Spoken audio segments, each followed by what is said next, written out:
पिछले 7 सालों में पीएम मोदी ने देश की छवि एक शक्तिशाली देश के रूप में स्थापित की। एक ऐसा देश जो सुरक्षा हो या आर्थिक मोर्चा हर तरह से अपने देशवासियों का हित सुनिश्चित करने के लिए समर्थ है। लेकिन विपक्ष और खास तौर पर कांग्रेसी चमचे उनकी नीतियों पर सवाल उठाते रहे। एक बार देखते हैं पीएम मोदी ने देश में ऐसा क्या बदला जब पहले इन कांग्रेसियों को स्वर्ग दिखता था।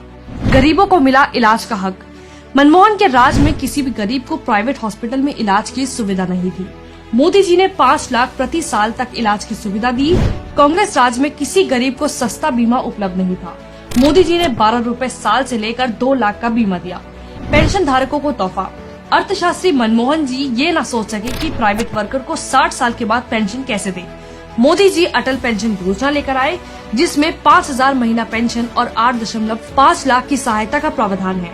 वही वन रैंक वन पेंशन जिसे इंदिरा ने बंद किया था, पर मोदी ने वापस बहाल किया। किसी 20 साल पहले रिटायर्ड फौजी से इसका फायदा पूछिए। धुएं से आजादी। 70 सालों से देश की महिलाएं चूल्हे के धुएं में घुट रही थी, लेकिन कांग्रेस को ये घुटन नजर नहीं आई। Modi 9 crore free gas connection दे चुका है, जिससे आज देश की हर महिला उनका आभार और कांग्रेस को गालियां देती है। रेलवे की बदली सूरत। ये जो आज रेलगाड़ी की सूरत बदली है ना, ये जो रेलवे स्टेशन पर आरामदेह वेटिंग एरिया बनाए गए हैं, ये सब वर्ल्ड क्लास सुविधाएं इसी फेकू ने दी है। कांग्रेस के ईमानदार पीएम तो रेलवे को बस एक भ्रष्टाचार करने का मंत्रालय समझते थे। आज देश के हर कोने में रेल को पहुंचाया और विकास की एक नई गाथा लिखी। आतंकियों को डराया। पीएम मोदी के राज में देश में एक भी बम ब्लास्ट या आतंकी हमला नहीं हुआ, वरना कांग्रेस के काले काल का अध्याय तो आपको पता ही होगा।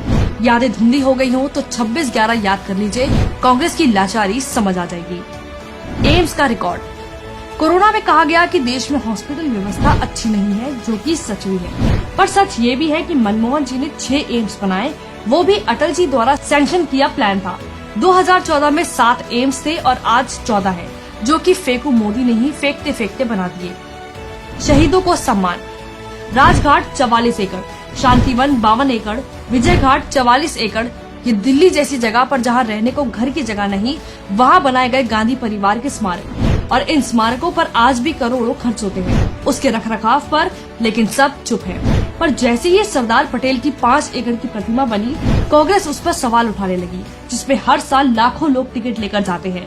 5 करोड़ सालाना औसतन एक समाधि का खर्च है। चलो माना कांग्रेस के लोग महान थे, तो देश में फौजियों के लिए एक भी मेमोरियल क्यों नहीं बना? मनमोहन जी ही बना देते। नहीं भाई, वो भी इस चाय वाले को ही करना था, इसलिए दिल्ली में देश का पहला वॉर मेमोरियल बना। अब राम का नाम। बात राम मंदिर की भी कर लें। जब तक मंदिर नहीं बना तो कहते थे ये तो बीजेपी का इलेक्शन का नारा है, और फिर जब इस फेकू ने राम मंदिर का मुद्दा सुलझा दिया तो सबको मिर्ची क्यों लगी? कांग्रेस ने कोर्ट में मंदिर मुद्दे का निर्णय देर से करने की एप्लीकेशन लगाई थी, याद है कि भूल गए? भूल ही गए होंगे आप। 1947 भूले, सुभाष जी की हत्या भूले, शास्त्री जी की रहस्यमय मौत भूले, 1962 की चीन हार भूले जिसमें हजारों एकड़ जमीन चीन ले गया। आप 1984 भूले, 1979 कश्मीर भूले, 1992 में राम भक्तों पर चली गोली भूले, 26/11 जैसे अनेक बम ब्लास्ट भूले, अनेक घोटाले भूले। 100 करोड़ से ज्यादा लोगों को मुफ्त टीका, मुफ्त इलाज, ऑक्सीजन मुफ्त, अनाज मुफ्त, सिलेंडर, वेंटिलेटर और तमाम अन्य सहायता दी। लेकिन गाली तो हम फिर भी देंगे, क्योंकि हम कांग्रेसी हैं। बाकी आपको तय करना है। इस तुलनात्मक विवरण का मकसद सिर्फ इतना ही है कि आप अंधभक्त बने ना बने, पर अंध आलोचक बिल्कुल ना बने।